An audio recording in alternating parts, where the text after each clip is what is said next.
आश्चर्य ऐसी घटनाएं जो कभी कभी घटती है, सामान्य रूप से सदा नहीं बनती, किंतु किसी विशेष कारण से अनंत काल के पश्चात होती है, उसे आश्चर्य अचेरा कहा जाता है। इस सर्पणी काल में हुए आश्चर्यों का संक्षिप्त विवरण इस प्रकार है।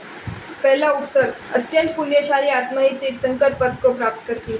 केवल ज्ञान होने के पश्चात तीर्थंकरों को कोई भी उपसर्ग नहीं होते, परंतु भगवान महावीर स्वामी को केवल ज्ञान होने के बाद भी कुशिष्य गोशाले ने तेजोलेस्या फेंकी, जिससे भगवान को भी 6 महीने तक तेजोलेस्या की ज्वाला से रक्त अतिसार खून की दस्ते हुए। गर्भ संहरण, आषाढ़ शुक्ल छठ को भगवान महावीर स्वामी स्वर्ग से चौंककर देवानंदा ब्राह्मणी की कुक्षी में आए। गर्भ अवतरण के 82 दिन पश्चात सौधर्म कल्प के इंद्र के आदेश से सेनापति हरिण गमेशी देव ने उनको माता देवानंदा के गर्भ से संहरण कर त्रिशला क्षत्रियाणी के गर्भ में रख दिया, क्योंकि तीर्थंकर सदैव ही उग्र भोग क्षत्रिय, इक्ष्वाकु और हरिवंश आदि विशाल कुलों में ही जन्म लेते हैं। ये दूसरा अक्षेरा हुआ। तीसरा, स्त्री तीर्थंकर। ऐसा नियम है कि तीर्थंकर पद पुरुषों को ही प्राप्त होते हैं, परंतु मिथिला नगरी के राजा कुंभराज की पुत्री मल्ली कुमारी ने तीर्थंकर पद को प्राप्त किया। वे इस अवसर्पिणी के 19वें तीर्थंकर के रूप में प्रसिद्ध हुई। स्त्री का तीर्थंकर होना एक आश्चर्य है। चौथा, अभाविक परिषद यानी तीर्थंकर की देशना निष्फल होना। केवल ज्ञान होने के बाद वैशाख शुक्ल दशमी के दिन भगवान महावीर स्वामी ने अपनी प्रथम धर्म देशना दी। देशना सुनकर किसी भी श्रोता ने चारित्र ग्रहण नहीं किया। तीर्थंकरों की देशना कभी निष्फल नहीं जाती। यह एक अभूतपूर्व घटना हुई। पांचवा, श्री कृष्ण वासुदेव का घातकी खंड की अमरकंका नामक नगरी में गमन। राजा पद्मनाभ घातकी खंड में स्थित अमरकंका नगरी का राजा था। नारद द्वारा द्रौपदी के रूप लावण्य की प्रशंसा सुनकर उसने देवों द्वारा द्रौपदी का अपहरण करवा लिया। श्री कृष्ण वासुदेव को पता चला तो वे अमरकंका नगरी पहुंचे और युद्ध में राजा पद्मनाभ को हराकर द्रौपदी को वापस द्वारका की ओर ले चले। संग्राम विजयी होने पर उन्होंने शंखनाद किया। उस शंख की आवाज सुनकर वहां के कपिल वासुदेव को आश्चर्य हुआ, जिससे उन्होंने वहां विचरते हुए भगवान मुनि सुव्रत स्वामी से शंखनाद के बारे में पूछा, तो भगवान मुनि सुव्रत स्वामी ने श्री कृष्ण वासुदेव के बारे में बताते हुए कहा कि एक ही क्षेत्र में एक समय में 2 तीर्थंकर, 2 चक्रवर्ती, 2 बलदेव और 2 वासुदेव नहीं होते।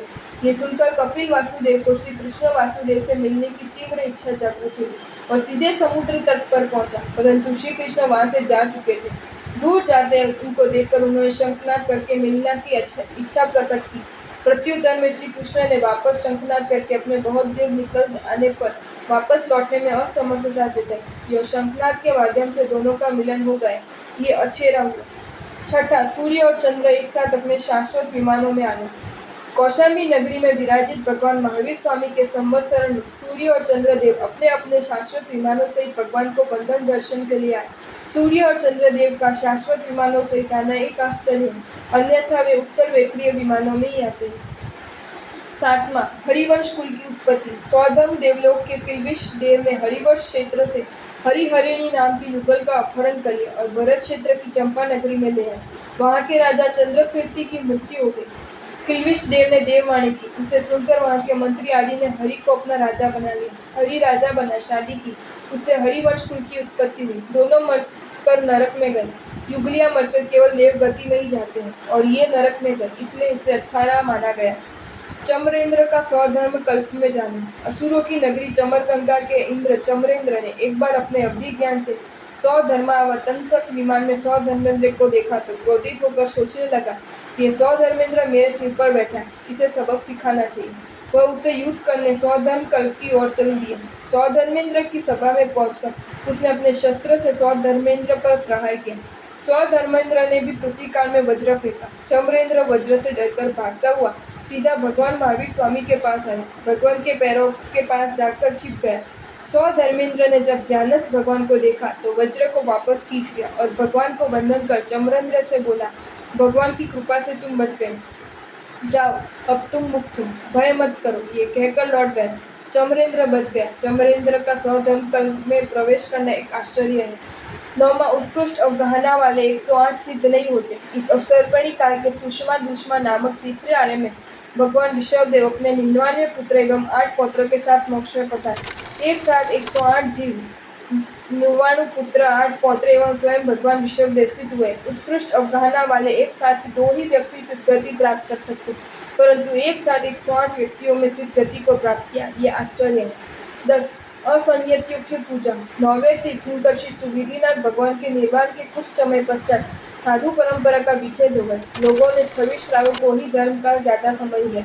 वे श्रावक अपनी अल्प बुद्धि अनुसार धर्म की अलग अलग व्याख्या करने लगे।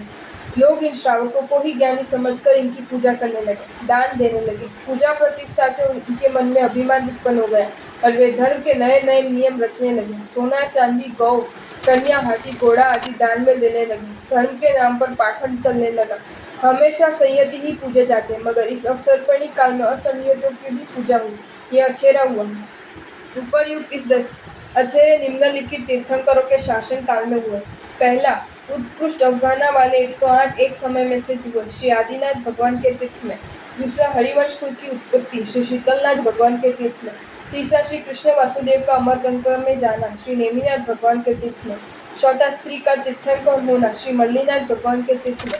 पांचवा, असंयतों की पूजा, श्री शोभीनाथ भगवान के तीर्थ में।